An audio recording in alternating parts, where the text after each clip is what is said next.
something I want to weave in about that too. But they live in Denver. There's a ton of cases in Denver, and we're definitely following that curve of like a doubling every 3 days. So this book, this is Good to Great. And this, my first job was as a junior college, Pratt Community College. That picture up there, you probably can't see it, but it's a collage that John O'Malley likes, because it shows this grass track I had to build. Well, I didn't build it. We just ran on it a bunch, and then you basically create a track. But this was one of these key books I read when I was a junior college coach, and I'm going to read something. One of the key points is one of the findings of this book, Good to Great, is it says, confront the brutal facts, yet never lose faith. And this is the summary. We learned that a former prisoner of war had more to teach us about what it takes to find a path to greatness than most books on corporate strategy. So this is a business book. Every good to great company embraced what we call the Stockdale paradox. You must maintain unwavering faith that you can and will prevail in the end, regardless of the difficulties, and at the same time have the discipline to confront the most brutal facts you currently, of your current reality, whatever they might be. So, and that book was written by this guy in Boulder, Jim Collins. And my buddy is actually in the book at the end, because he was coaching at Fairview High School. Jim Collins, his wife, was the coach at Fairview High School. But this is all to say, I mean, this is easy for me to say because I'm not a high school coach who has kids that are upset that maybe their senior year they're not able to run at the league meet or the, at whatever meet. But I just think you guys are in a really unique position. And this is not a political statement. It's just, I don't think anybody on this call knows when you will go back to school, knows when the next practice is, right?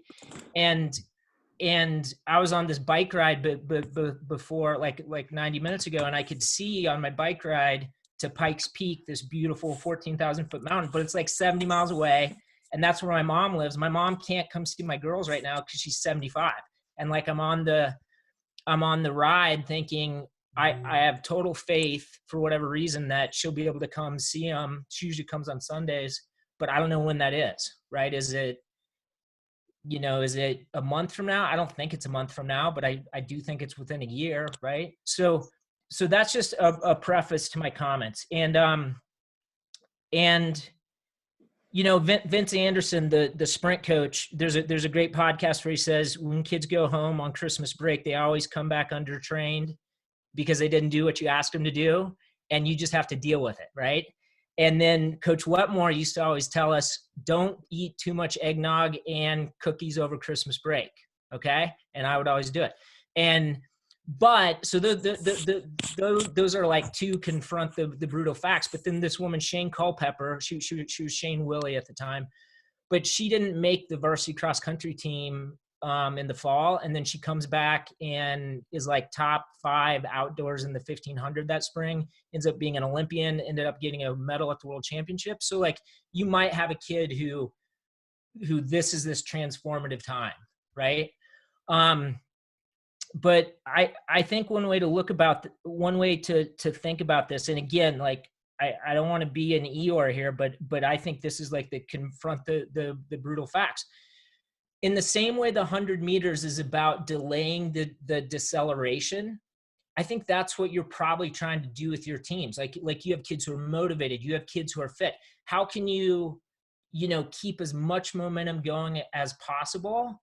And then whenever that next day of practice is, whether it's 2 weeks from now or 2 months from now, because one of the things I thought about is you don't necessarily have to be exponentially better in the fall of 2020 than you were in 2019, as long as your program decelerated less than some of those other kids and other programs.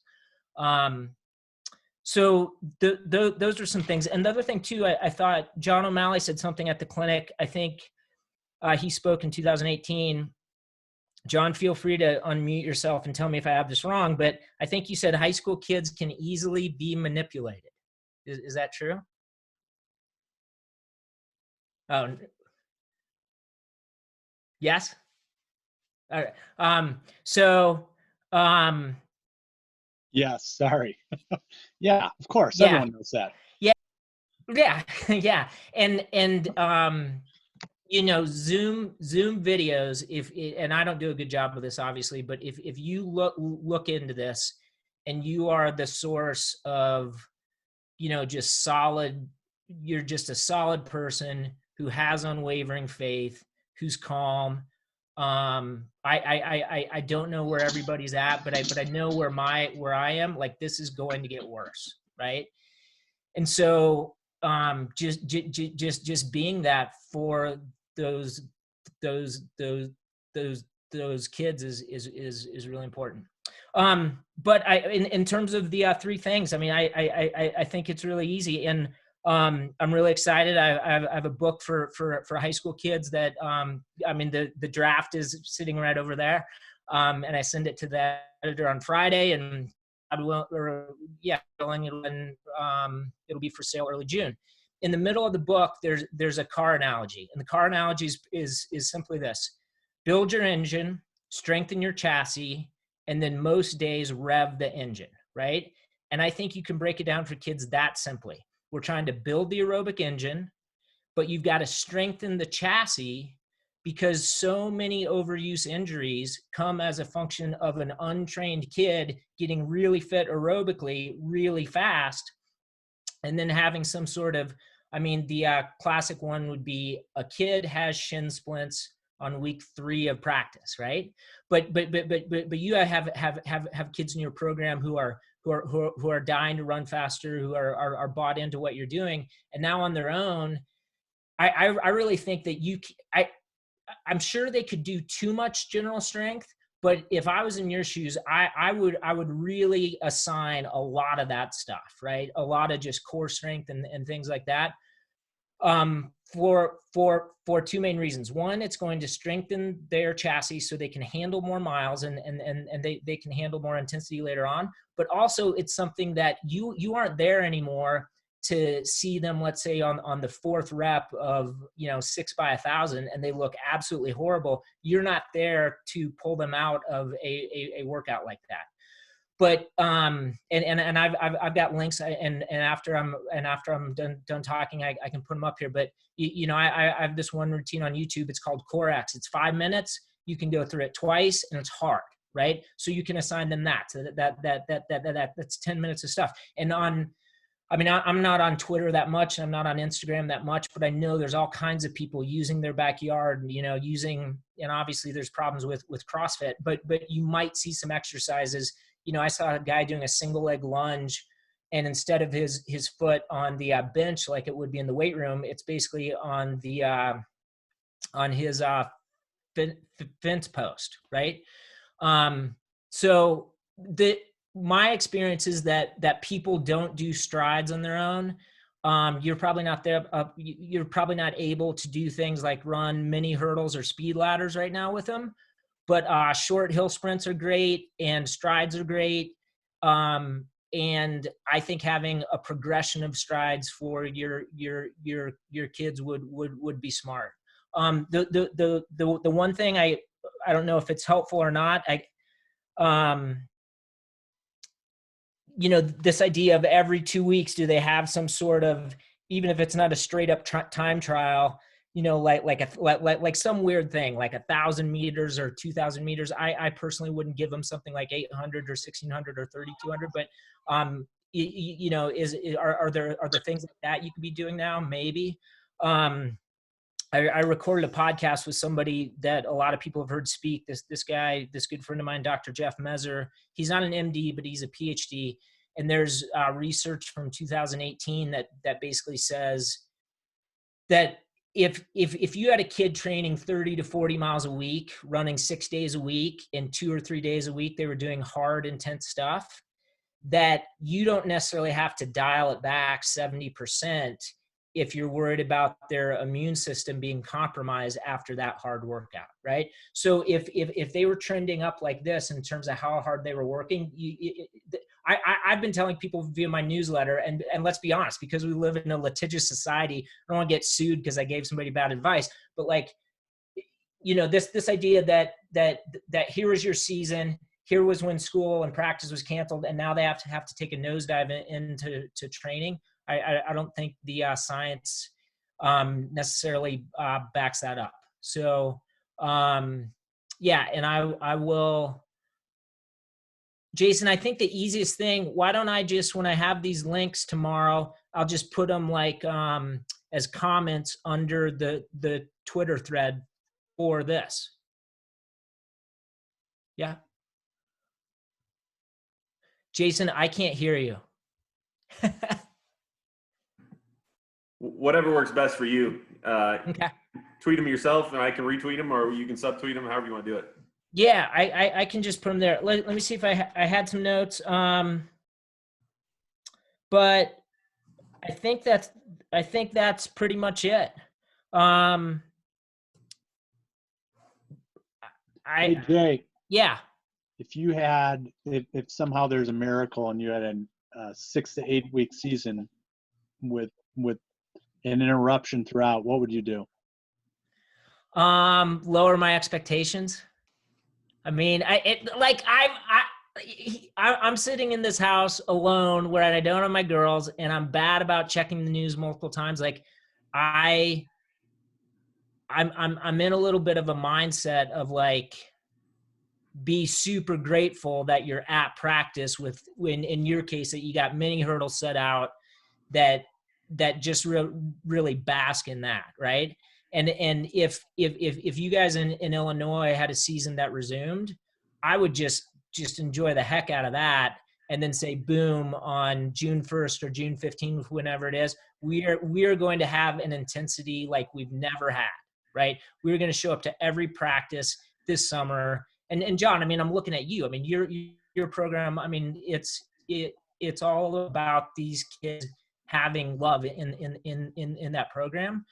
And my guess would be that might be a concept that's unique to Sandberg when people hear about it at the Boulder Running Clinics, but that's going to be something infused in all programs going forward.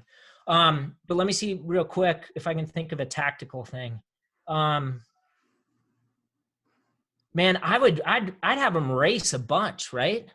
Like kids love to race. And one thing too, I mean, if you have kids who are freshmen and sophomores, they've really lost the opportunity to run a lot of 800s and 1600s and learn those race skills. So if I had a season resume, I would probably look at a schedule that, quote, has them over racing, you know, compared to your normal years. And then, but I don't know what you do necessarily with your juniors and seniors. So this is why you get to talk next. Yeah. All right. So what we're going to do is we're going to actually, Paul's going to go next and talk about the evolving culture of this thing. You know, we've never dealt with this, but since he's the old guy in the room, I mean, he's the experienced guy in the room. He's really good at the culture stuff. And so I thought that he would be best to answer what your team might look like or what you need to do moving forward or how to deal with some of those things. So Paul Vandersteen, if you don't know him, you should. The guy. So I'm going to leave it to you, and you just take it. Well, I would say, first of all, Jay, all of you, if you have not ever attended the Boulder Running Clinic, you need to somehow make it happen. I don't know if your administrators, if you know, when we do go back to school, if you could give them a heads up and say, hey, I really want to go to this clinic. You know, it's good for my, you know, my personal growth as a coach, et cetera, et cetera. I don't care what sales pitch you have to make to get your way paid out there.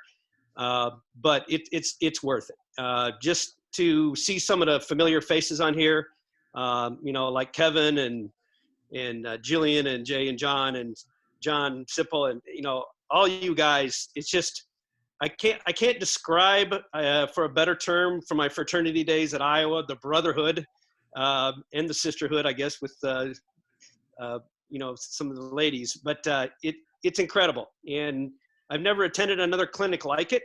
And You can talk to the other guys that have attended, like an Alex Lyons. It's phenomenal. And so it's not so much, obviously what Jay puts together is incredible in terms of the speakers. And you learn so much from that, but it's more about the camaraderie and what you learn even outside the speaker venues. So that's my pitch for the Boulder Running Company, because I know Jay wouldn't do it. But it's something that if you guys can make it a priority, and guys, the registration is not that much. It's, right around, a little under $200, and the flights out to Denver are not expensive, especially if you book it right now. No, just kidding. But it is what it is. And I think you'll get a lot out of it. So really. I second that 100%. So Jay, also really, beautiful in January there. It has been, people right? People think of it as wintertime. It's beautiful out there in Right. January. Well, the last 3 years it has been anyway. Really, Jay, you really hit all the. I'm sorry, Jay. Jason, you hit all the points that I think I was going to address. So really, there's not really a whole lot of advice that I would have, other than kind of reiterating what you were saying, and that is, make sure your kids understand their why. And you framed it as a purpose, right? But that's one of the questions that I asked my kids is, even before I saw it coming, as we met together, I said, guys, your why right now is more important than any training program or anything else. Because there's the possibility, and I told them this a couple of days before, we were excused from school, that, you're going to be on your own. And if you don't know your why, then, things are going to fall apart. And I would also reemphasize what you said, Jason, in regards to, the kids communicating with one another. Obviously, I think it's our role as adults to encourage them not to run together. In fact, I think we need to demand that they not run together. I've seen, Purdum's stuff there out on Twitter. Thank you, Purdum, for Jeff, for doing that, because, as adults and as me being a science guy, you don't even have to be a science guy, but it's important that we communicate to our kids that, they should not be assembling in groups to go run. And that they need to hear that from us adults. Otherwise, they kind of fall back into their old patterns of training together. So I guess that's the thing. I use, Running Ahead. It was an online logging scenario. I was very fortunate. You guys know this past fall was a disaster for us.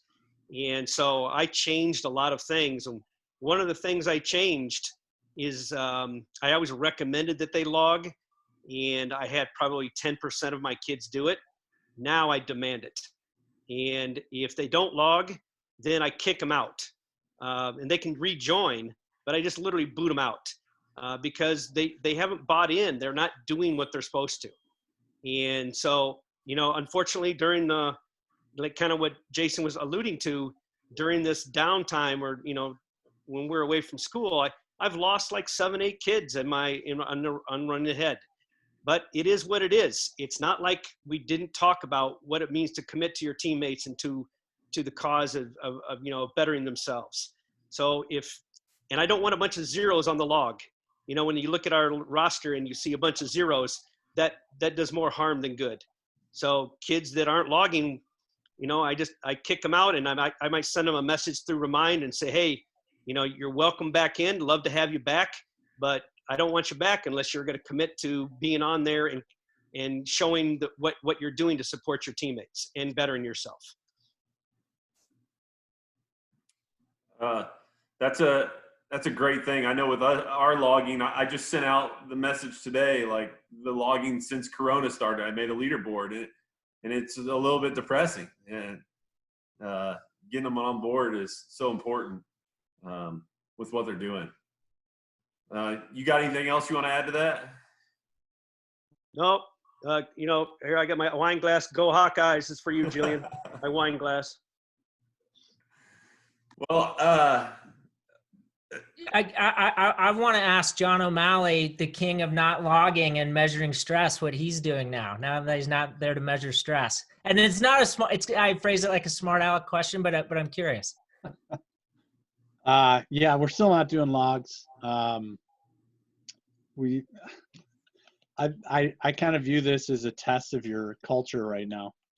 You know, like if your athletes were dependent on you before this started, then you're screwed.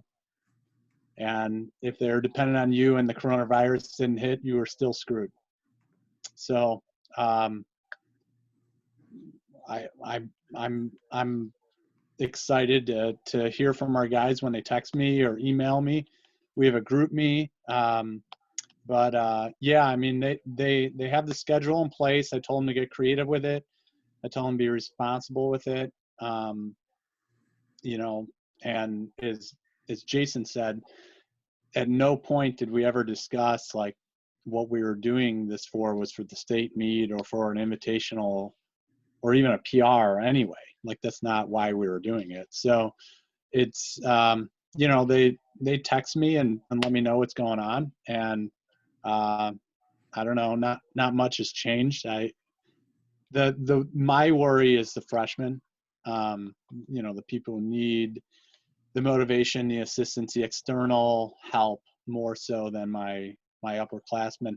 I don't think this, like if we were to suddenly somehow absurdly start up in May and have a state meet at the end of May, I honestly don't think it would impact this season at all. I think it will impact, you know, next season or the following season because of our freshmen. But so yeah, I mean, I know Rafferty's not allowed to talk to his athletes. My response to that to the administration would be screw you. That would be basically it. You know, I'm going to be responsible in this situation. I'm here to support my athletes and make sure they're not doing anything unhealthy. I'm here to support their social emotional needs. If you don't agree with that, take a hike. End of story. And I am our sole income in my house. And I would say that without hesitation. And if I wasn't respected for that, then sorry. So yeah, I think like I stress autonomy a lot. I stress decision-making and problem solving. And I think this is actually in a way exciting for some of our athletes to adapt to, but some of our kids that need support are going to struggle for sure. So I got Sipple next. The more I thought about this, I haven't ran this by him yet, but the more I thought about this, kind of him going over, you know, less than ideal conditions, maybe for what they're training right now with what that you can do with them, or even when you get back, you know, they're not going to be in the same place. Kind of like Jay said, their chassis is probably going to be a little weaker than it was before.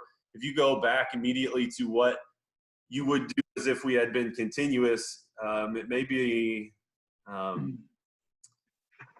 formula for a little bit of disaster. So, Sip, I'll just let you take it. Oh, John Sipple, if you don't know him. That's all I got to say for all these guys. If you don't know these guys, know him. I've known him since I've been in high school. He taught me all kinds of good things growing up. So I'll just leave it at that. Yikes. Okay. Yeah, I don't know. I guess I would have to, you know, just with what we're doing right now, right? Like this is all nothing, hopefully what you have for them and you're just kind of continuing on what you were doing. You're just adapting to them being at home and with more time on their hands, which I'll talk about in just a second here too, because that's something that I've talked to my team a lot about, just in terms of the amount of time they have on their hands now that they've never had before. But ultimately, right, like something that, you know, I was listening to it today and it just reemphasizes, kind of reassures me also about what we're doing is, you know, Jay and Dr. Messner were talking on the podcast and stuff and just talking about keeping things pretty much the same, right? You're not adding in something or changing up something that they haven't already done, and you're not giving them something new to do. You just might be trying to continue on their trend a little bit that you were already going down. But Also, I think the thing that O'Malley was talking about too, and just was that empowerment factor as well. Just giving them the workouts in somewhat, they give them the schedule and have them work it out the best that they can, almost kind of like they're on their own spring break or they're on vacation. They have to work within their daily schedule, within their own family dynamics, which we all are very, very aware of now. And managing that energy and that stress, and when it's a good time for them to run. Do they need to just to have this run as a mental break today rather than it being a focused sort of hard workout day for them, right? Like, so to empower them to make those choices and allow for those things to happen is really important. When I put some stuff out there, I try to look at the weather, I try to look at a number of different factors that, they're looking at. And I also try, most of our team is spread out through Downers Grove, through Woodridge. So knowing your environment and like knowing where your kids live, if you want them to do a hill workout, okay, what are some ideas you could throw at them? Where are some places where they aren't going to be able to go do their hill sprints or do their hill workout or, get on a track or things like that? What are some other options to help them brainstorm those different ideas, right? So, Orchard Brook Hills is kind of, Jay talked about this at the Boulder Running Clinic too. It kind of made me think about this today too, is just, you're trying to find, one of the things he talked about was finding your Magnolia Road, right? Like if you're O'Malley, you're finding your trails, finding your 40-acre woods. If you're Vandersteen, you got DuPage River Valley Park and stuff, like find those places that work for you. And now those kids are trying to, you're trying to help them discover and explore their own neighborhood now and their own environment around them to try and find those places that work for them, which is actually kind of fun, kind of exciting, right? Like it's going to be new things that they've never been exposed to, which is really cool. But I think you can help facilitate that, just like if you were sharing your workout plans, you got them up on the board every day and stuff like that. Something that very fortunate that I just started doing this year. Well, this spring, because I'm very much a pen and paper guy, I started up a Google Doc. So every day I share the workout on a Google Doc with the kids and spell it out to them, give them spell out the purpose as much as I can, not just me telling them, but it's on paper and the kids get to view that stuff. And so now when I send that stuff out to them for the week and for I try to break each workout down as well. Each day I send them something. I'm just trying to give them ideas about where to go do different things. If you're in Woodridge, you can head over to Jackson Drive. You go south to 75th Street, you got a hill that looks almost exactly like the Orchard Brook Hill that we use all the time. It's easy to break up into, segments. If you want to do 100 or 200 or 300 or whatever, and change those things up, they can go explore those things.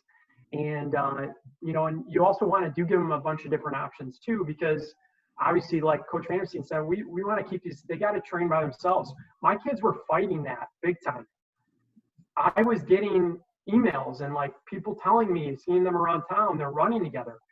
Even if they're just in a pair, okay, look guys, you're on the track together. That's not, that you're not keeping your distance, right? So we had to get all over them about doing that stuff. And just reiterating that to try to, get that message across, because their parents are being like, yeah, it's okay, they can meet up, so no, it's not, right? We have to help manage that for them and help reinforce that for them. And it is difficult. We do have kids log. I'd say about 15 to 20% of our kids log pretty regularly. But I'd love to have more of them logging. But when you read through some of their logs and some of their feedback, some of them are like, boy, I had a really tough time today with the workout. The effort takes so much more. And that is one thing that is huge factor in thinking about how you are scheduling stuff right now and how we're moving forward.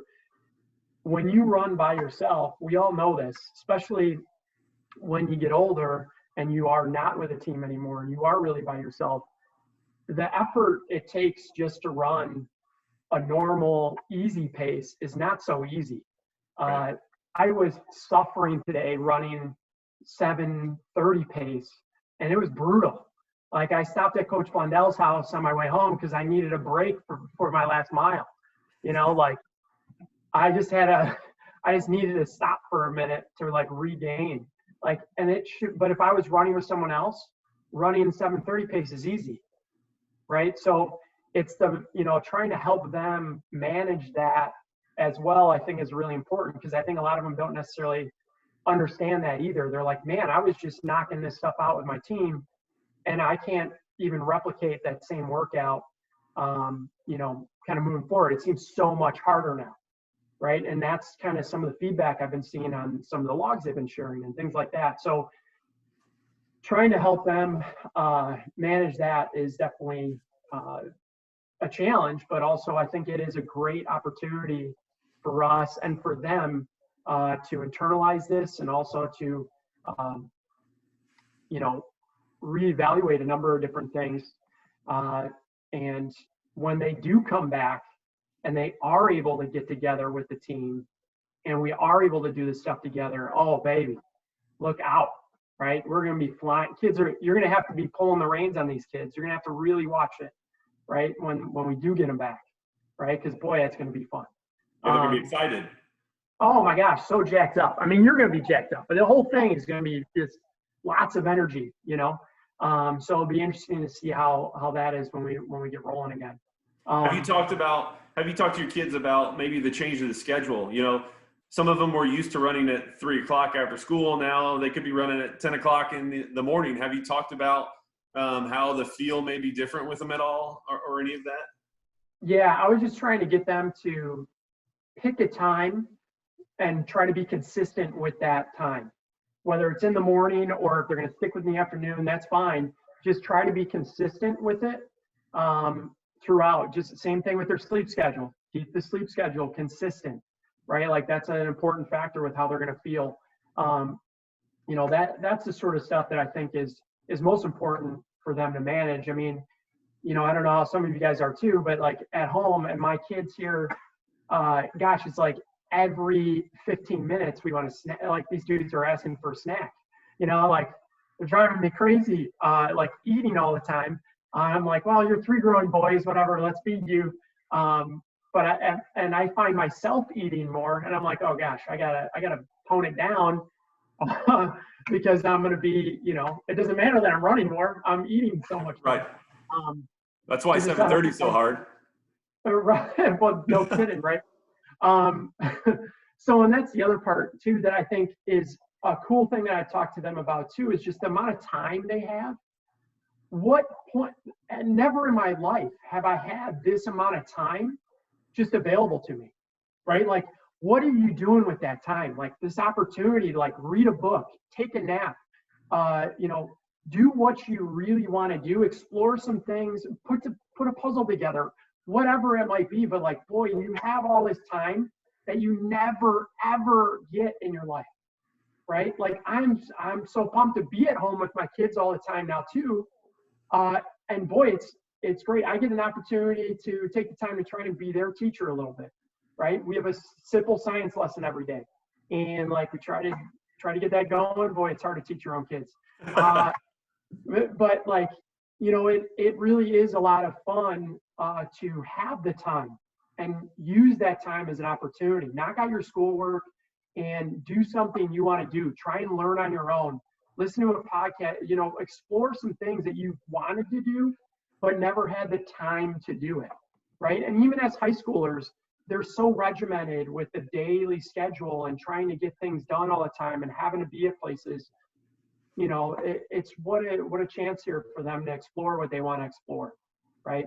And I think that's just a really neat opportunity for them, and for us, right? Like, as practitioners, teachers, we're challenged here tremendously, right? But boy, we got to be creative. And if we're like, all this stuff that forces creativity, a time like right now forces creativity. It forces you as a coach to get creative with how you're communicating with your kids, with how you're sending the workout plans. Forces you to get creative as a teacher, and it forces them to be creative with their own workouts and activities and how they're trying to get their schoolwork done, et cetera, right? So, yeah. You just reminded me, one of the things I think I stole from O'Malley is I told the kids to spend 5 minutes by themselves and just to meditate. And they said it's the longest 5 minutes of their life. I told them they can't go in their room. They can't have anything in front of them, no dog, no nothing. And some of them said they almost broke down in 5 minutes. And so I just had to laugh. Like, these kids have never experienced anything like this before, It's just crazy. Mm-hmm. So next we kind of want to go with moving forward. And this Jay kind of talked on some of it, but I asked O'Malley to kind of talk about like what you're trying to develop going forward now. They've been creative with what they've done, and hopefully they've been doing the things you've said, but we know that you're going to have some that are not. So how do you reintroduce the speed with the volume into their training? Would you do it how would you do it? And so if you don't know who John O'Malley is, don't go to Boulder running camps with them. You're going to have too good of a time. It won't be any fun. So don't do that. But O'Malley, you're up. Okay, I'm going to go off script here because, I'd prefer to go off script. Perfect. First of all, Sipple's absolutely right. This whole thing is very scary and outside of the the scary part of this is I believe this is like a gift. What's happening right now, like it's kind of like the hourglass has been like stopped, and you get to examine what the hell you're doing and who you're doing it with and everything like that. And I think on one level it's an amazing gift. But I'm going to put someone on the spot here. We'll see how this goes, because someone has dealt with tremendous adversity this year, and I would love to hear from him personally. What a year. Jay, you got to listen to this. So CPS is a strike. Coach Edelman, I would love to hear how you're coping with this, how this relates to what happened in the fall. Is there a carryover? And what he's doing right now, I think, is absolutely amazing, putting his athletes in a state of service.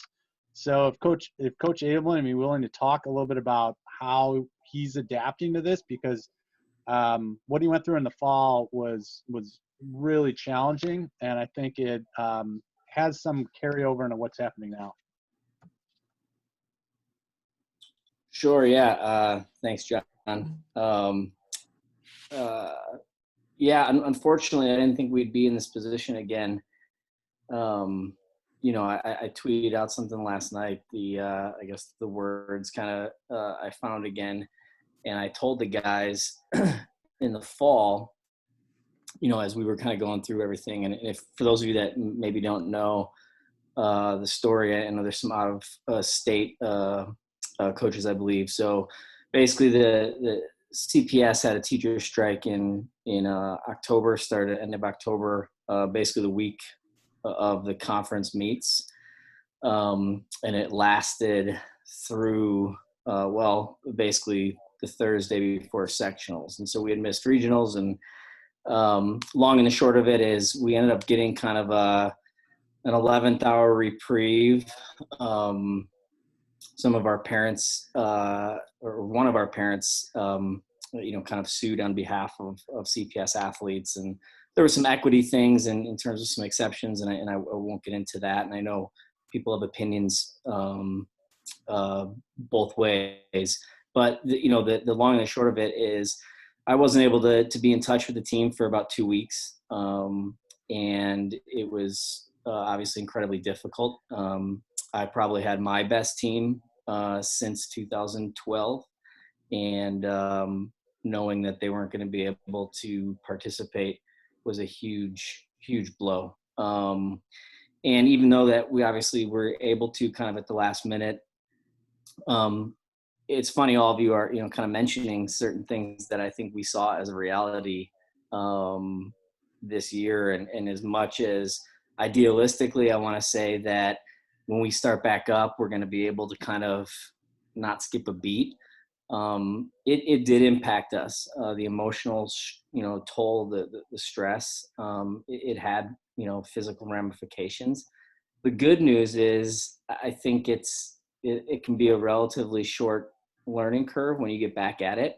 I think we were obviously nowhere near where we needed to be at sectionals, but if you look at what we did at NXR a couple weeks later, with just some normalcy and having guys back together every day, I think it makes a big difference. So yeah, I mean, it's crazy. I guess we're blessed in one sense that we, I guess, have kind of been here before. It's funny, like so we're fortunate. CPS is such a crazy, unorganized machine that there haven't been a lot of directives of what we can or can't do in terms of communication. For those of us teachers, I think you'll all get a kick out of the CPS has been very stringent. They do not want us having audio or video conversations with students, even in the classroom. So there's no digital learning plan, which is obviously a whole other topic. So the fortunate thing is that the guys just kind of were like, all right, hey, like we did this in October, we'll do this again. And they kind of just hit the ground running and I think, something that John mentioned, a few other guys mentioned, I'm a big believer in just kind of, we're not doing anything different. All of our training is kind of posted ahead of time anyways. Obviously they need to make some, modifications with obviously where they do it and how they do it. But, for the most part, everything is pretty consistent. And we've been, I think the biggest thing, the one advantage I have now, obviously versus October, is that I'm able to communicate with them. In October, it was completely dark. I was to have no contact and no say in their coaching. And fortunately, everything was posted ahead of time, but now I am able to. So some of the things that have been working for us is we've been doing some virtual chats a few times a week. Kind of like, John said earlier, I basically kind of said, hell with it. I'm going to communicate with my guys. And if I lose my job in the Chicago public schools because of that, then, so be it. I've been sending out kind of a daily newsletter that is kind of my thoughts. So I send out kind of 3 things. I'm using this time to really kind of hopefully get them to do different things. So it's what I've called my 3 R's in terms of reading, writing, arithmetic. So I share with something random with them, whether it's a song I just listened to or something I saw online, something I've been reading, whether it's an article, quote, things like that. And then recollection of kind of one of my favorite memories of our program's history. And so I do that every day. And we really just kind of try to stay connected. We have mentor groups on our team year round. And so those mentor groups, there's 4 of them. And so they've done a good job kind of communicating with each other. But I in some ways, I wish obviously that we didn't have to go through this again. But, I think there is some silver lining. And I also think that I guess we're fortunate or unfortunate that we went through this in October, and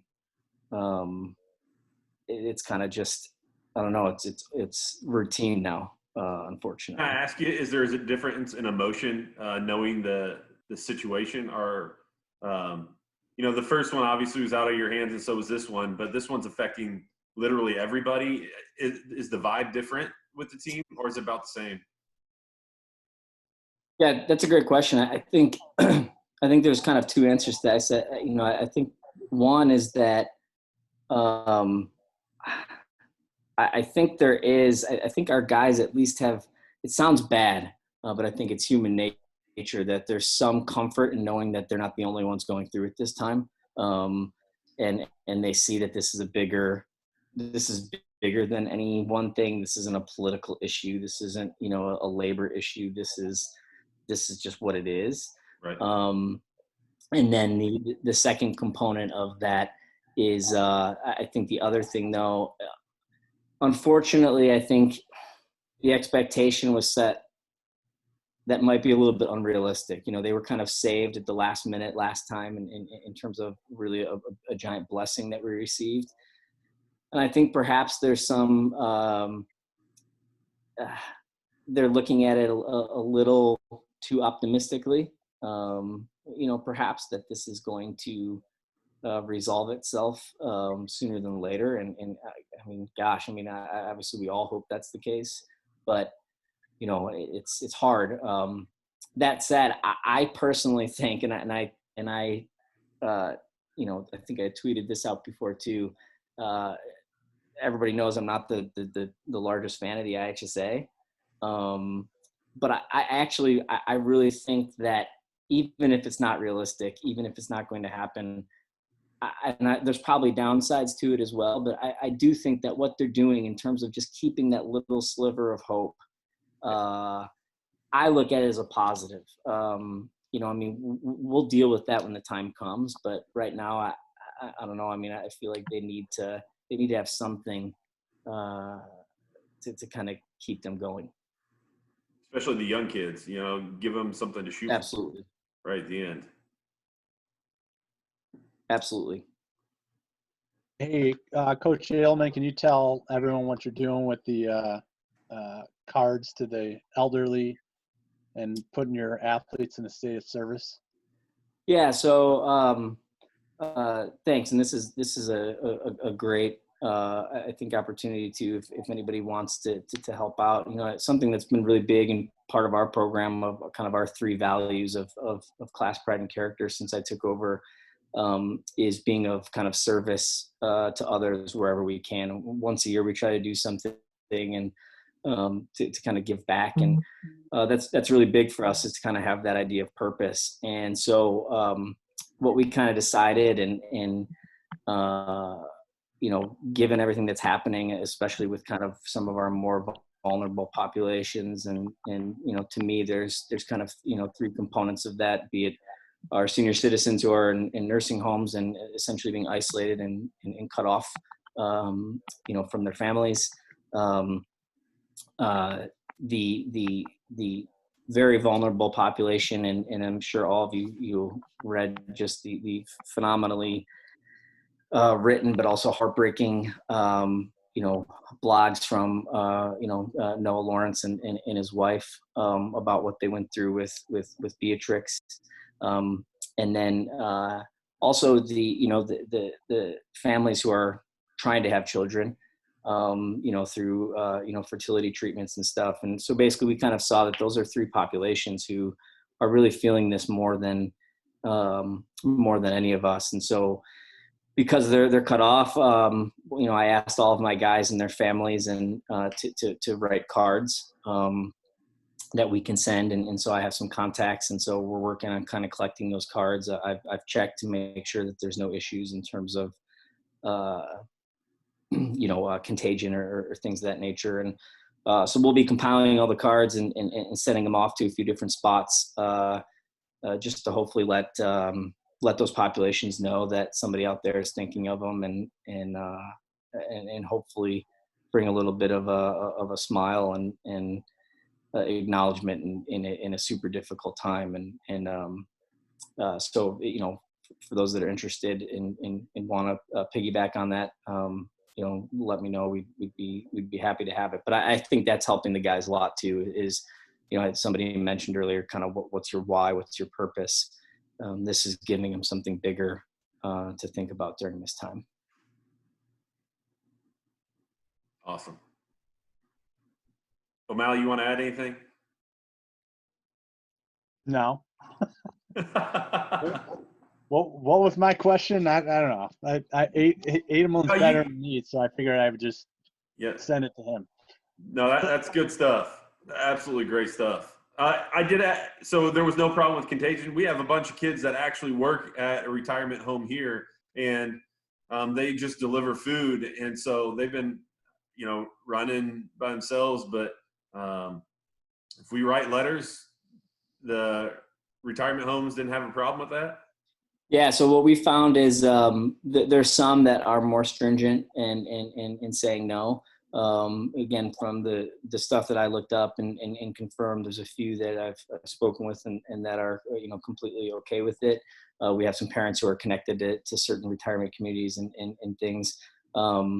Again, I don't know the science of it, but from what they're saying is it's more of I guess an issue with cardboard than paper. Again, I'm making sure that all of that is checked out. What I've also been doing is when I'm receiving the letters, because there has been some question about how long it can stay on those surfaces, which I think is 24 hours. I get them, I let them sit in bags for 24 hours before I send them out. Again, I'm making sure all those boxes are checked off before. So it's, from what I understand, it's more of a case by case basis. I think the key there, and yeah, I mean, having personal experience with the in-home care and all that stuff, the elderly care, it depends on the place. But I think the key that Edelman is touching on here is that he's not just letting his athletes sit in some purgatory right now, and not just physically, but emotionally and whatever you want to define that as. He's and you talked about purpose, and not just purpose for running, but purpose as a person and what this team stands for. And for him to create this situation where they can express themselves when they're bottled up right now, and to feel like they're adding value to other people's lives, I think that's just tremendous. That's, don't just let your athletes sit bottled up at home feeling like they're just surviving on a day-to-day basis and in purgatory. We, like I said before, we need to view this on some level as an opportunity, as scary as it may be, but there's an opportunity for this time we have, and we can't just be set in purgatory. So as coaches, we need to structure that for our athletes a bit. And what Edelman is doing, I think, is brilliant. So yeah, that's what I would add to that. Thanks. I know that a lot of you probably share meals with your team once a week or once every other week or so. What our group's doing tomorrow is we're just doing this, and everybody's going to eat lunch at noon, and they're going to eat lunch at their own house, but we're all going to eat lunch on Zoom together. We're used to going out before meets and getting something to eat, going to get pasta or whatever it is. And we've kind of lost that normalcy. So like you said, John, just trying to stay in that frame of mind and eat lunch, even if it's blocks away from each other here in St. Joe. Does anybody have any questions for anybody or want to add anything? Well, Jason, just quickly answer your question about kind of returning to training. Oh, yeah. Yes. We don't know when the hell this will be, and every athlete you have return to practice is going to be in a different spot. But my suggestion, what I'm thinking right now, is day one practice, whenever that happens, if that's in a month or 6 months. We're going to start with a warm up on the track so that I can watch them, and we'll probably do 6 laps, and I will literally just watch them for 6 laps and get a lot of information there. You're going to see where kids are at biomechanically, where they're at metabolically, like it slaps hard, and watch them. And I'll probably spend the entire day doing a warm up and strides and some drills and dynamics, and that's it. I couldn't imagine that first day where it more than an evaluation of just where are you at right now mechanically and metabolically, and spending an hour doing that on the track in a contained area where I could watch them, and slowly ramp things up and see how they look when they do, say, dynamics for maybe the first time in a long time, run for the first time in a long time, or if it all looks like it's natural and works. And obviously your communication with your kids is going to inform that, but that would be day one, whether that be like I said, 4 weeks or 6 months from now, I wouldn't do more than probably 1.5 miles to 2 miles total, and just see how they look. So let me ask you this. I'm just going to give you a scenario. Let's say we get back and they're going to say state meets in a month, right? Is your progression, obviously your progression, and you do a very good job making it specific to the person, but will your progression look like your first month progression, or will that be Oh God, no. all right? So what's that going to look like? Depends on the event. I mean, it depends on what they've done. You know, if they haven't been training, the 3,200 is out. It's off the table. You know, Right. if you haven't been training, the 800 is maybe an option because you have a high talent and a high God-given speed ability. I mean, Okay, so let me make this a I've little more said this specific. before. I could take a basketball player and get him to run the 800 in 4 weeks, but Right. couldn't break 6 in a mile. You know, so it depends on the event and what they did in the training. All right, so let me give you so our kids that we think are going to probably be qualifiers or maybe placers that have been doing what they're supposed to for you. Are you going to continue that progression as you would? I know there's a lot of factors in there, but I'm just trying to give somebody maybe, you know, we all have our group of kids that are going to do exactly what we ask. What will that progression look like with a month from the state meet? I know I'm throwing you on the spot here. It's going to be, well, all right, to put simply, because this has happened before, you know, where a kid suddenly has a hiccup. And I mean, we have one on here right here, Brian Glaza, right? Is Coach Glaza sitting on here right now, where he missed 6 weeks in September or late August into September, and he was all state and cross country. And so yeah, this has happened to all of us before. I would look at it, I would just evaluate it a little bit like coming back from an injury and finding ways to find success for that athlete and confidence for that athlete in the short time frame you have, and really focusing on specificity. You don't have time to ignore specificity when you have 4 weeks. So the other thing I would do is microdose the hell out of them. So the frequency, I mean, if I got 4 weeks, the frequency is extremely high. They are working, they're doing 2 a days, they're doing all the time. They're not doing, the volume is extremely low. Okay, so if that means a kid gets up on Tuesday morning and runs 15 minutes because he has had an interruption in training, that 15 minutes to me is valuable, right? And then on Tuesday afternoon, you come back with something else. But I would just focus on frequency and specificity with 4 weeks to go. That's my general knee-jerk reaction on that scenario. And then the third component is, as I said, find ways to build confidence. Maybe you put that kid that you think is going to be an all-state runner on the third leg of the 4x8, right? Whatever it may be. But, you know, and you're going to be honest, you're going to have some sacrificial lambs in there. You're going to have to prioritize who you're giving those opportunities to in such a short time frame you have, and you've got to be just ruthless about it, you know, like, sorry, you know, that, not that I would explicitly say that, but the time frame doesn't allow for your possibility to score at the state meet. So this opportunity is going to this athlete. But yeah, became a training partner for somebody. What's that? Essentially, you just became a training partner for somebody, right?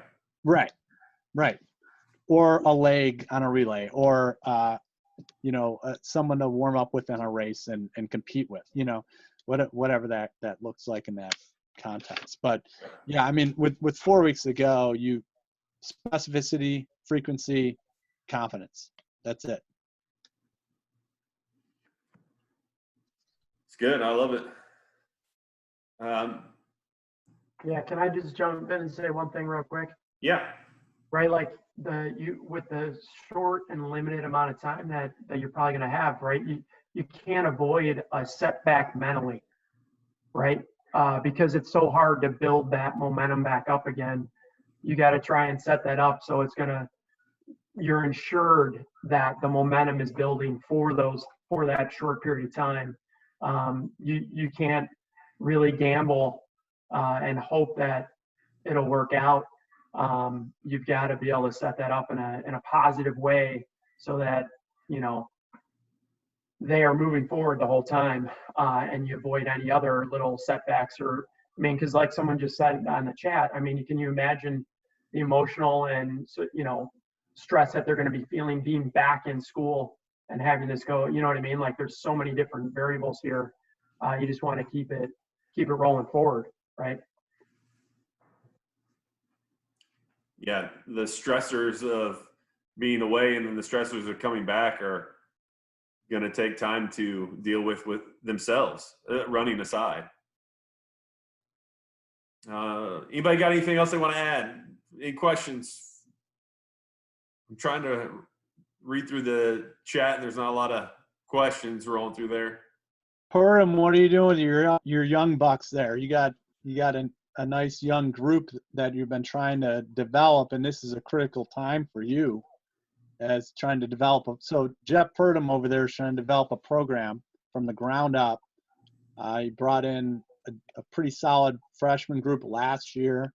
So they're now sophomores, and this is, and not just sophomores, but a critical time for him, I would assume, in getting the program rolling. So what are you doing right now, Purdom? I'm trying to keep them healthy. They were sick. The sophomores were all sick last week. So they were messaging me on Remind, telling me that, I missed my fun. I said, hey, rest and relax a little bit. They have, it's a little frustrating. Obviously, the whole situation is what it is, but they essentially, the four of them really have become the leaders on the team. They have stepped up, and it's just sort of, we have essentially one senior who's a leader, just with the dynamics, and then these four sophomores with the fifth kind of also a part of it. So the biggest thing for the break has been to try to empower them to look after their teammates, because I think it's allowed them to not only think about their own training, but recognize that they have a role in the development of their teammates. And not only the kids the younger than them, but even some of the juniors who are on the team as well. I've got a couple of copies of, and now they've ordered a few. They've been reading through Chris Quick's book, which, Jay, if you're still on here, I think it was mentioned that you didn't know that book when you were on I don't know if it was O'Malley's was on your podcast or whatever, but you got to get Chris Quick's book, One Way Uphill Only. And they've been reading through that. And I think that's been encouraging for them to see. And we spent a lot of time this spring talking about what they can do as a group. And so that's the biggest thing, is I've continued to try to check in with them in terms of not just their own running, but their understanding of their role on making everybody around them better. And so I think that's been big for them, is that it gives them a greater purpose. And I think going back to even what we talked about at the beginning with understanding your why, for them to understand that, hey, I can do this for me and I can be good. And they all see that they've got some ability to be good on their own, but they're far better as a group. I think that they've had to, and part of the season being cut short is going to be weird for them, but they run really well together. And so for them to be able to recognize the importance of being a team has been really big for them. So that's what I'm trying to do. I think now that they're feeling better, they're not sick anymore. We'll see how they continue to progress, but it's been getting them to buy into or take the role of their success is not just their own. It's a part of the group. Dirks, what are you doing? because Dirks has a great fresh off group as well. Yeah, his fucking group is gonna. They're so good. Yeah, they're nuts. I was And just he's going got to a really pose loud this mouth question. for a head track coach. Yeah. I tried to get Holler to be in a group with 80 distance coaches. He wasn't interested, though. No, I think like for us right now, I had a dad of one of our runners sent me a message the other day just telling me how his son is really committed, but he's really struggling right now. And it made me rethink, because I think the first week back, it was all, everyone was fired up. We're going to do this for our teammates. We're going to find our purpose and kind of keep going with the training. And now that the newness of being on your own is kind of setting in, they're realizing this is a struggle. And I'm trying to figure out, do I keep pushing? Do I, kind of tone it back? And so I sent out a long message to the team, just letting them know that, it's okay if it's hard right now. Like, there's going to be days where it's really hard, and it doesn't make them lazy. If they are struggling with motivation, they're not lazy right now. It doesn't mean that they're not committed to the team. They're just human beings. And I think for all of us right now, things are hard sometimes. And so trying to validate what they're feeling, because I think I was more focused on the training the first week and keeping that going, but realizing now, like, our top guy did a workout Monday and just felt horrible the whole time. And I don't want him thinking something's wrong with him now. Like, it's just mentally hard right now. Like, our team is so into training as a family and being together that I run on my own all the time. Like, that's pretty much what I do, is run by myself. So it's not, my training's going better than ever right now, but for the team, it's really hard for them. I love having all the time, but that's one thing I've had to realize. It's really, really hard for them to find the motivation to be on their own right now. And so I'm kind of going through a process now of just validating how they're feeling and how they are processing through it. Because some guys are going to keep getting the job done. A couple guys got kicked off the track today because they tried to hop the fence and they almost got threatened with trespassing by someone. And so just letting them know, like, some guys are that motivated, they're going to figure it out. And some guys are just, like Retz said, they're disappearing off the training logs. I don't know what they're doing. So just trying to validate where they're at. We're going to have our first kind of group meeting Friday this week, like this, do a Zoom meeting and check in. So what are you doing with the kids who are disappearing? I've reached out to a few. I've mostly just still general things. I would say the critical mass are still doing what they need to, but I don't have a good answer for what I'm doing with those. It's kind of been our fringe guys, I would say, anyway. So just continuing to let them know that I think it was you that mentioned it earlier, if not being around me for a week is totally throwing you for a loop, I'm not sure I ever really had it to begin with. I don't think you were really a part of what we were preaching if you've fallen off the wagon after a week without someone forcing you to train and be at the track at 2:30 every day. Doesn't mean that we won't welcome you back. Like I said, you're still a good guy, but it makes me question how much they were really into it. But what I will do, is start just reaching out individually to them, sending them messages. And I've tried to send them stories from like our program's short history of, I thought back to 2015 when we had a guy that got injured cross country and trained by himself cross training for 6 weeks. That's way harder than what they're going through right now. They're able to at least run. If a teammate gets injured or something, then has to do all that by themselves.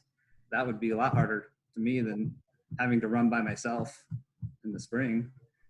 So just a mix of things. I think we're all processing through. It's a lot of different angles, a lot of different variables, from the training to their emotional health to the logistics of where they're doing things. I think I assigned some workouts that were probably too aggressive and led to them getting frustrated because it's different trying to run 800s on the road by yourself versus on a track. And so it makes sense probably to do more time-based things versus trying to force them to hit times and then make them question their fitness if they're not able to do it or if the effort feels harder than it usually does. So just things like that, thinking through the details, Well, something you brought up kind of strikes me is that this is kind of an opportunity to teach your athletes about the external factors that influence how you're feeling during a workout or a run that they may not fully grasp. And until an extreme situation like this. And it sounds like you're doing that, like, taking this moment to teach them about like how significant those external factors are and how you do feel, and a workout's just not a workout. Yeah, for sure. And yes, specifically about our young guys, using this time, I think it's Sipple that said like this is an absolute gift right now that they have. And so I dropped off. Kid came by. I left 5 running movies I have. He wanted to watch some running movies, so I dropped him off on our porch. He came by, picked them up. Chance to read running books. Just pursue some things that they never have this much time. Running with the Buffaloes by any chance? Or? I've already loaned that out, so it's being read right now, I think. So loaned out McFarland and some other movies, but just enjoy, kind of trying to find the silver lining in all this, and that, like Sipple said, like I've got time with my kids, which is awesome. We're all able to sleep. Our school starts so early. It's nice to be able to sleep past 5 a.m. And so there's lots of different benefits. And I think if we focus on what we have and what is actually better in this situation, it's easier to get through it than realizing if you just focus on, I'm not going to get to race anymore this season, poor me, like that would be a hard way to get motivated every day. So finding the things that like, wow, I get to sleep an extra 2 hours. Wow, I get to actually read things I want to read right now. And so there's lots of positives if you look for them.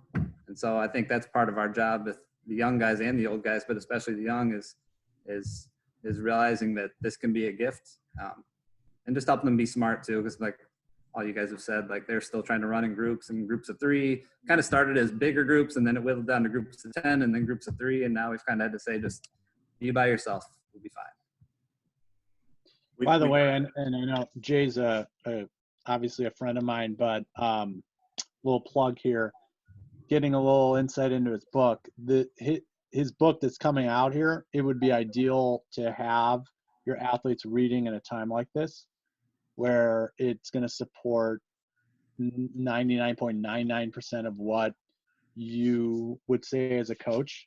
So I would just be on the lookout for that. It seems like it's probably something I'm going to assign to my entire team, just FYI. So Jay, I don't know. That is huge. Coming out in June. Hey, I have this note right here. Paul, I hope you take this as a compliment. So I write it right here, and this note says, stop thinking about what really good coaches will possibly disagree with. And I think about Vandersteen, and here's why.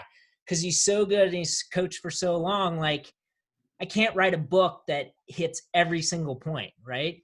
But it's a book that, just like John said, should cover – the goal of the book is to be able to give it to a freshman and be able to say, I believe in most of the stuff here, and I'll fill in the things that are a little bit different.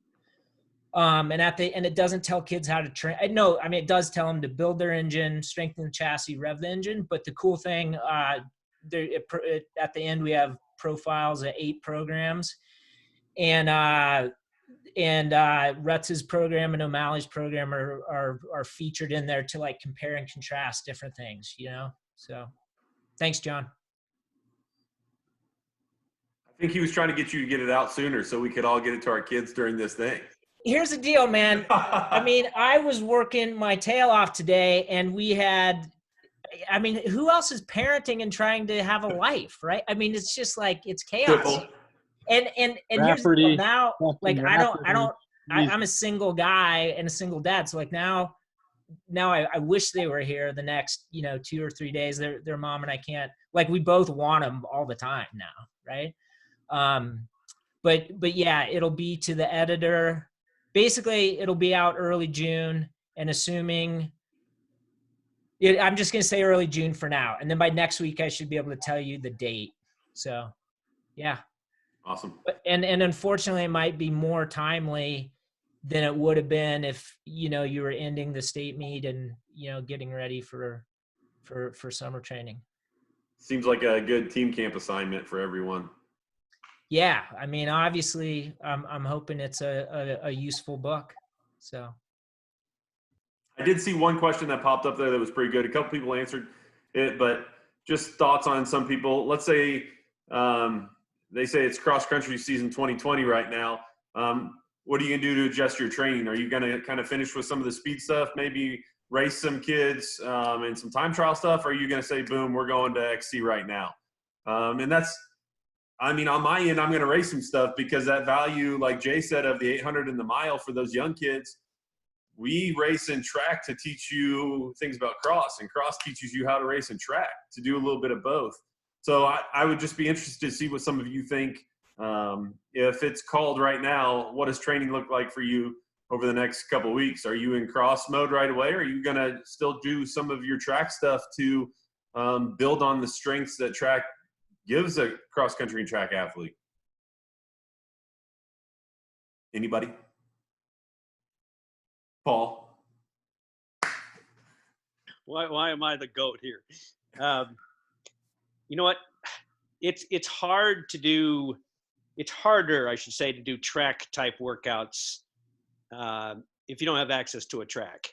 But we've gotten around. I think it's also important to vary it up and create situations where they can have a little bit of fun, right? I mean, why else are we doing this? So, make some challenges for them, whether it be, go crank a mile on the roads and see, test your fitness a little bit. Or, we have, one of the things I got from the Boulder camp this year was, find your magnolia, right? So we have this 10-mile route that my guys started doing, not all of them because they're not all ready for that, but and some of them are doing a 7-mile. Just happens the way the loop works. The other loop is 8.8 miles. But so anyway, they do that same route every couple of weeks, and it's kind of a progression run. And what I told them is that, hey, when you do this, every time you do it, ideally you want to get a little bit faster. Now, obviously, due to how tired they are or the weather conditions or whatever the case may be, that may not happen. But just kind of taking some inspiration from the Boulder Running Clinic. You're even at 57, you can get some inspiration from that clinic. And, that's what my guys are doing. So coming Saturday, that's, if it doesn't thunderstorm on them, that's their dictum for the day. Just get out there and give that a run and see what happens. So I've been, I gave them a fartlek workout on Monday, and the feedback I got from them was like the hardest workout they've done in a long, long time. So who knows? I have them. I think following O'Malley's philosophy, which I completely agree with, is they should do something faster every day, and so I'm having them do strides. Especially on recovery days. After every recovery day, they're doing some strides. So just varying it up. They're doing some alactic hills on Thursday.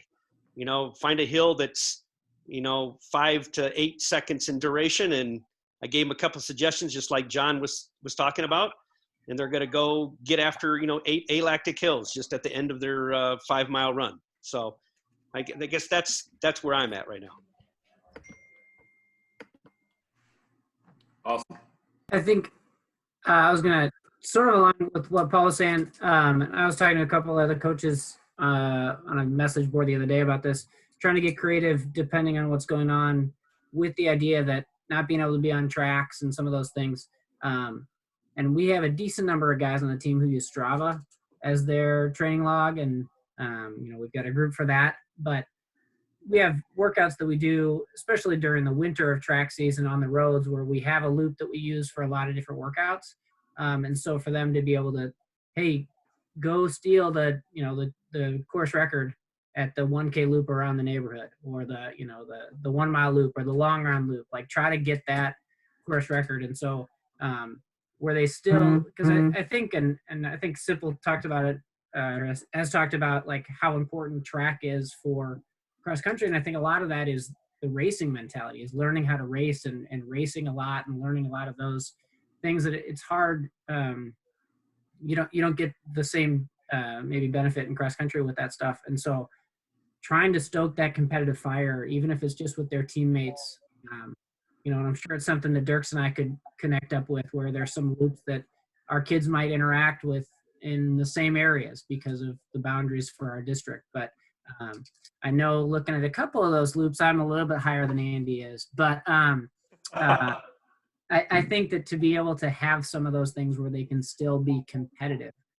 because I think that's so much of that's a huge benefit of track, is getting a chance to race. So that's something that I've been thinking about, trying to have ways to do that.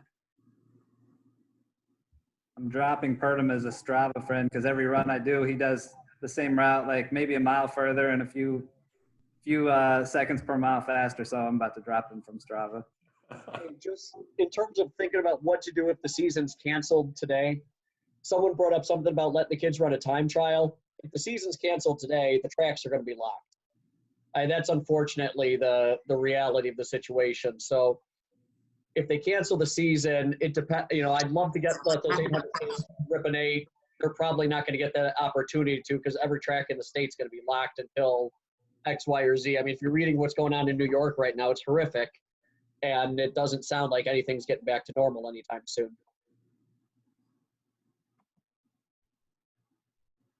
I love the idea of the Strava segments and making those and hammering those, because, I mean, racing the clock, you're racing everybody. That lady that put run on her bike and just stole all the records. I mean, like, you're racing that lady too, So I love that idea. I'm going to be making segments tonight before I go to bed, I think. I just moved up an age group in the Strava, so I'm pretty pumped about it. Let's see. Anybody else got anything? I don't want to go too long. I know people have some family commitments and it's getting late. This is really good. Thanks for everybody from coming. I got to plug Jay's stuff. I tell you, it's so great for you to be here, but so much good stuff. I mean, a ton of us do SAM and we do leg swing. We do all that stuff, and it's good, well-researched stuff to go off of. And if you've never taken your kids out to the camp, I would do it. Absolutely do it. It's a blast. It's not all about just running their legs off. Do a really good job putting them in groups accordingly. And some of my girls will still mention, hey, I saw so-and-so from camp doing this on Instagram, and we talked about it. One of my girls the other day said, Jay, she had a girl in her group that quit running and started playing football, and she didn't understand what the heck was going on there. But I don't know who that was, but it's funny. So Boulder Clinic's the best clinic you'll ever go to, hands down. Nothing even compares. Hey, I mean, this is what I've been thinking for the last 15, 20 minutes. There's so many unique things about Illinois. I mean, it's and again, I'm going to offend potentially some coaches here. We have an amazing state for distance running. And I think for boys, it's really fantastic, but you guys are amazing. Right. And I just think it's so neat that each other's teams and who has a good young group and whatnot. And also thinking, and I'm sure this has been said before, and I can't believe I'm going to give him a shout out, but it's, when Tony writes that story about how great cross country is, right? It's neat, but I also, how cool, I'd be so curious if other sports are doing this, right? Like, I can't imagine football and basketball coaches saying, how can we help our kids? I would assume they're on their own little islands, right? So anyway, it's been neat to be a part of this. My last plug, and I'll put it in the chat one more time. We're donating to a local food bank. If you want to Venmo or whatever that's called, Vimo, whatever. There's my wife's Vimo. We'd love to donate some. Don't feel like you have to. We're not trying to do it to make money, but everybody's got it rough right now, wherever you're at, right? And we would appreciate it, but don't feel obligated by any means, okay? And I'm sending cards. I'm getting my kids together. I got to figure out how to get them to the retirement home sanitarily, if that's the right – O'Malley, is that the right way to say that? Sanitized. But thanks, everybody, for coming. If you've got questions, I did have a sheet for contact information on Google. If you want to put something on there, email somebody or look them up. You're welcome to do that. For the good of all. Hey, Jason. Yeah. Hey, somebody put a good question on there. What about the seniors that, if season's canceled today or tomorrow, what do you do with those people? That is a good question. Sip, what are you doing? They all cry. Yeah. Paul? Vandersteen? Well, I don't know. That's the hardest thing to deal with. I mean, I've kind of already talked with those guys before we left, knowing full well that this kind of seeing what was coming a little bit, and just it's not just about, but it just kind of gets back to a little bit of what a lot of people have touched on already. Is like, what's your why? Why are you doing this? But it is hard. I mean, those kids deserve to be honored in some way, shape, or form, and and just be recognized again one more time. Not that they aren't a number of times throughout the season, because they get the opportunities to race. Fortunately, all of our kids get the opportunity to compete most weekends. But yeah, I mean that would it is a tough reality that we're in, and I'm not entirely sure what.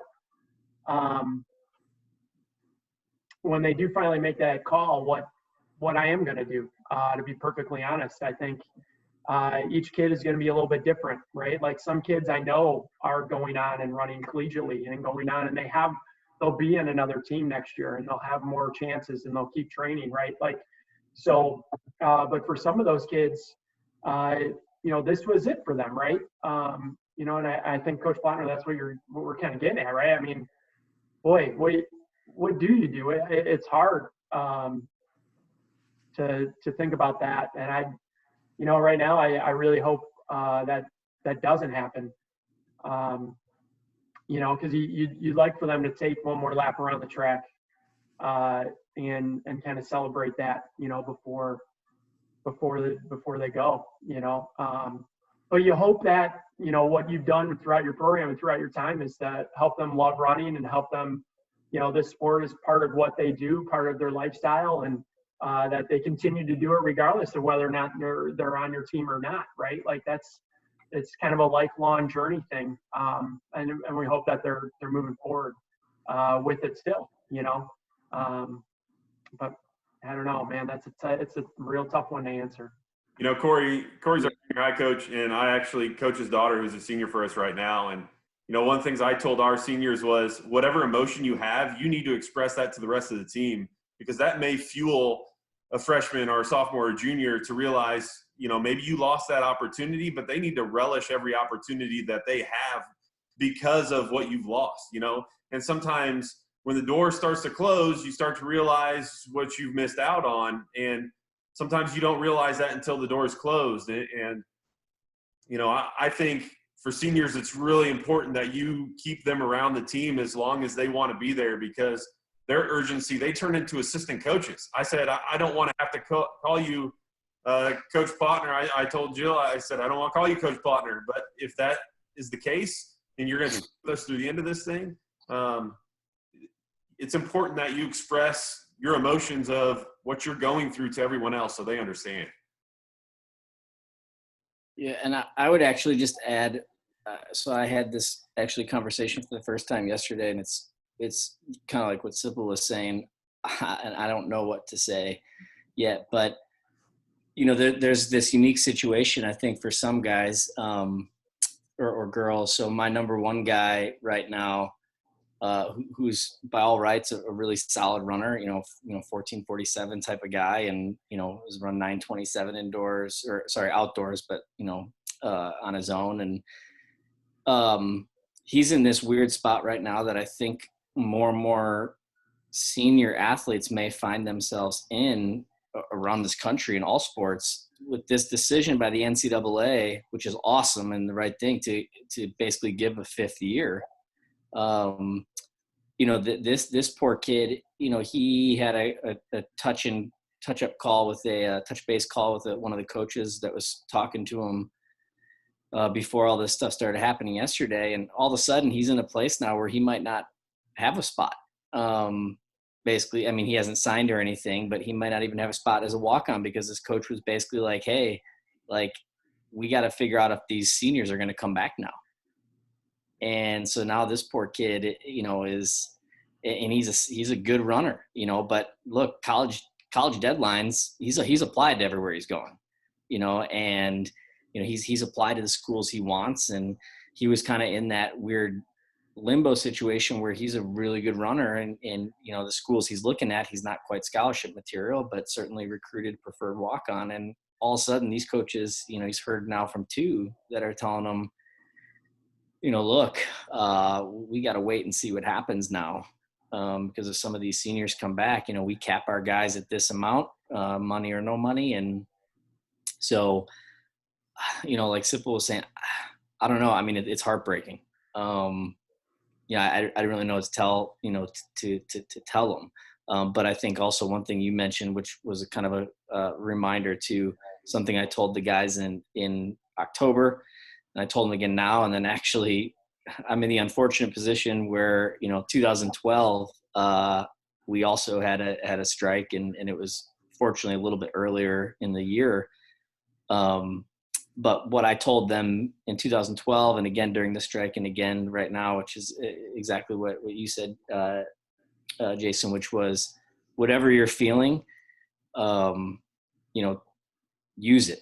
You know, use it in running. Whether it's sadness that you got to work through, whether it's anger, whether it's frustration, use it. And I think that's been something that's helped us through some of these issues as well.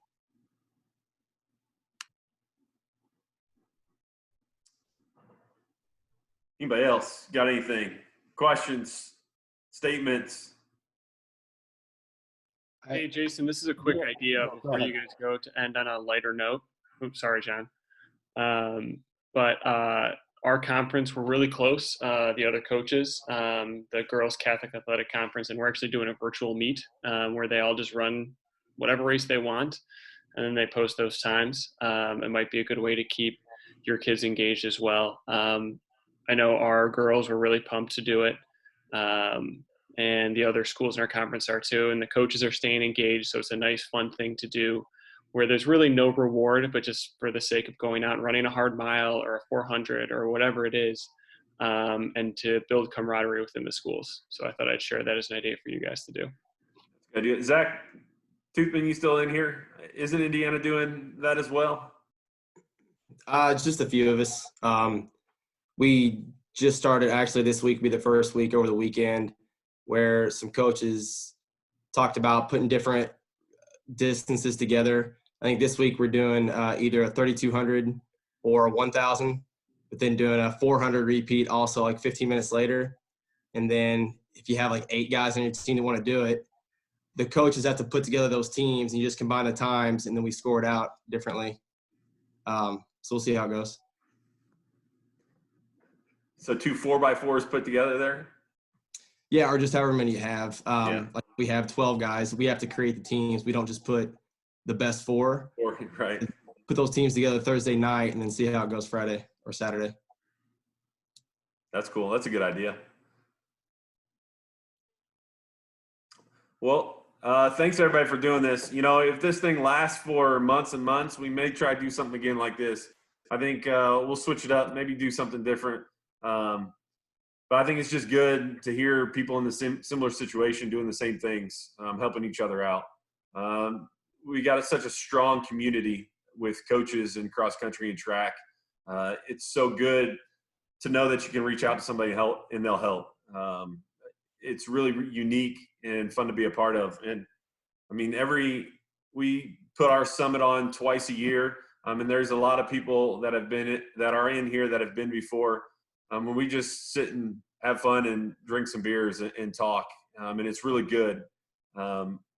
So it doesn't matter where you're from, you're welcome to join us anytime you want. I got a free place to stay if you need it. Okay, so Jay, maybe I have to fly you out here one time for that. No, man. And I'd love to drive. So yeah. I am recording it, so if I can figure out how to get it up, I may put it up on our SJO Running YouTube page.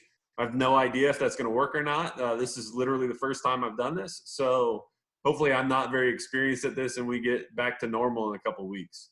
But thanks everybody for being here. It's good to know everybody's doing the same thing, or at least in the same boat. So have a great evening, and we'll talk to you guys later.